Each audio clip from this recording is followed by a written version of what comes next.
Gojo Satoru, le plus fort, l'exorciste considéré comme le plus puissant par ses compères. Lui-même ne s'en cache pas dans ses propos. Sur la terre comme au ciel, je suis le seul qui puisse être vénéré, disait-il à Toji. Dans cette vidéo, je vous propose de parler de ces sorts qu'on a vus jusqu'à l'incidence de Shibuya, histoire de se rafraîchir la mémoire avant la sortie prochaine de la saison 2, le 6 juillet. Avant de continuer, n'oublie pas de t'abonner et liker, ça fait plaisir et ça donne la force. Le pouvoir de l'infini est un pouvoir qui est de base présent dans le clan Gojo. Il s'agit d'un sort héréditaire que possèdent les membres de ce clan naturellement à la naissance. Mais ce pouvoir héréditaire est d'autant plus puissant lorsqu'il est couplé avec le sixième œil, chose que Gojo possède, faisant de lui un être unique en son genre, car détenteur à la fois du pouvoir de l'infini et du sixième œil, phénomène très rare qui ne s'était pas produit en plus de 400 ans. Nous parlerons du sixième œil plus tard dans la vidéo. Concrètement, le sort de l'infini permet de matérialiser l'infini qui se trouve autour de nous. En mathématiques par exemple, on dit qu'une série diverge quand elle tend vers l'infini, ou encore que la limite d'une fonction tend vers l'infini. Mais ce concept d'infini est imaginaire, on ne le voit pas concrètement. C'est là que le pouvoir de l'infini de Gojo intervient, il sert à matérialiser cet infini. Lorsque Gojo utilise ce sort en combat, son adversaire n'arrive pas à le toucher. Gojo rend l'espace fini entre lui et son adversaire en un espace infini. Il manipule donc l'espace autour de lui à un niveau atomique. Son adversaire aura donc l'impression d'approcher Gojo mais de ne jamais arriver à le toucher, et au fur et à mesure qu'il approche, il ralentit. On a eu l'occasion de voir ce pouvoir en action lors de l'affrontement de Gojo et Jogo. Jogo n'arrivait pas à approcher Gojo car il y avait un espace infini entre les deux, peu importe la quantité d'espace. Gojo expliqua pour la première fois ce concept dans le chapitre 69. Il illustra avec la convergence d'une série infinie et l'exemple du paradoxe d'Achille et la tortue, qui a un concept mathématique impossible. Puisque ce pouvoir nécessite une manipulation de l'espace au niveau atomique, ce sort nécessite une grande quantité d'énergie occulte et une extrême délicatesse, d'où l'importance du sixième œil. Mais comme vous vous en doutez, Gojo excelle dans ce domaine. Ce pouvoir de l'infini se décline en 3 sous-catégories qu'on appelle sorts renforcés, que Gojo a eu la délicatesse d'illustrer.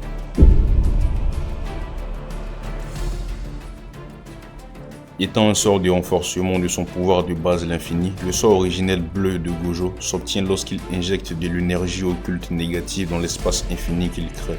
Cela permet de créer un espace vide d'attraction où tout ce qui se trouve autour se retrouve aspiré par cet espace, un peu comme un trou noir. Mathématiquement, c'est comme si Gojo créait un -1 fictif qui se matérialise par cette force d'attraction. Ce sort est tellement puissant et complexe que Gojo, plus jeune, le trouvait assez contraignant. Mais ce sort peut être amélioré en y injectant une quantité maximale d'énergie occulte négative. Il devient donc le sort originel puissance maximale bleue. Avec ce sort, Gojo obtient un vide avec un pouvoir d'attraction plus massif.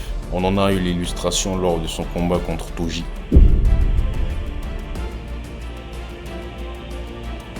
Ce sort est l'opposé du sort originel et permet à Gojo de créer un espace vide de répulsion qui repoussera tous ceux qui se trouvent aux alentours. Cette fois-ci, Gojo déverse de l'énergie occulte positive dans l'espace infini qu'il crée. On le verra lors du combat contre Jogo, dans lequel il se fera propulser et amocher par ce sort.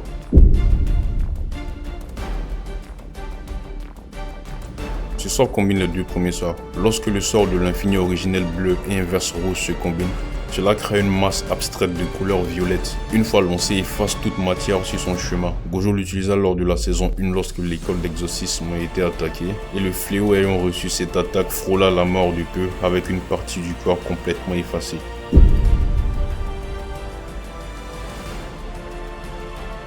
Le sixième œil permet à Gojo de maîtriser sa technique de l'infini à la perfection. Il lui permet de réduire sa quantité de consommation d'énergie occulte presque à 0, lui octroyant une réserve quasi illimitée d'énergie occulte. Il peut donc lancer ce sort de l'infini à la suite et utiliser plusieurs fois d'affilée son extension du territoire.